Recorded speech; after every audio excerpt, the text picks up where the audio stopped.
ഒരൊറ്റ വാട്സാപ്പ് ഗ്രൂപ്പിലൂടെ യുഎഇയിലെ മഴയിൽ ഒറ്റപ്പെട്ടവർക്ക് താമസവും ഭക്ഷണവും എത്തിക്കുകയാണ് മലയാളികൾ ഉൾപ്പെടെ പ്രവാസികൾ. നിരവധി പേരാണ് സ്വയം സന്നദ്ധരായി റെയിൻ സപ്പോർട്ട് എന്ന ഗ്രൂപ്പിലൂടെ പ്രവർത്തിക്കുന്നത്. ബുദ്ധിമുട്ടുന്നവരെ സ്വന്തം വീട്ടിൽ താമസിപ്പിച്ചും വീട്ടിൽ നിന്ന് ഭക്ഷണം എത്തിച്ചു നൽകിയുമാണ് ഇവർ മാതൃകയാവുന്നത്.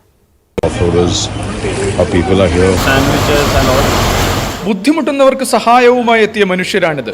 ഒരു വാട്സാപ്പ് ഗ്രൂപ്പാണ് ഈ സഹായങ്ങളൊക്കെ നിയന്ത്രിക്കുന്നത്. മലയാളികൾ തുടങ്ങിയ റെയിൻ സപ്പോർട്ട് എന്ന ഗ്രൂപ്പ് സഹായ മനസ്കരുടെ വിവിധ രാജ്യക്കാരുടെ കൂട്ടായ്മയാണിപ്പോൾ. സഹായം ആവശ്യമുള്ളവർക്കും സഹായം നൽകാൻ കഴിയുന്നവർക്കും ഗ്രൂപ്പിൽ മെസ്സേജ് ഇടാം. ഉടനടിയെത്തും ഏതു തരത്തിലുള്ളതാണെങ്കിലും കൈത്താങ്ങ്. സൗജന്യ ഭക്ഷണം എത്തിക്കാനുള്ള മറ്റൊരു വാട്സാപ്പ് ഗ്രൂപ്പും സജീവമായി പ്രവർത്തിക്കുന്നു. ബുദ്ധിമുട്ടുന്നവരെ ഒപ്പം താമസിപ്പിച്ചും ഭക്ഷണം എത്തിച്ചും ദുരിതകാലത്ത് ചേർത്ത് പിടിക്കൽ.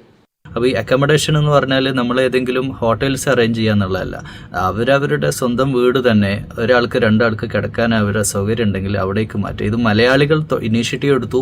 ബട്ട് ഇത് എല്ലാവരും ഇത് ഏറ്റെടുത്തു. ഭക്ഷണം വീട്ടിൽ നിന്നുണ്ടാക്കി വളണ്ടിയർമാരുടെ കയ്യിൽ കൊടുത്തു വിടുന്നവർ, കിട്ടുന്ന ഭക്ഷണം റിസ്ക് എടുത്ത് ആവശ്യക്കാർക്ക് എത്തിച്ചു നൽകുന്നവർ, ഇതിനായി നിരന്തരം പരസ്പരം സഹകരിച്ച് പ്രവർത്തിക്കുന്നവർ. യുഎഇ കാണിച്ചു കൊടുക്കുന്ന ഐക്യവും ഒരുമയും ഇവിടെ കാണാനാകും നമുക്ക്.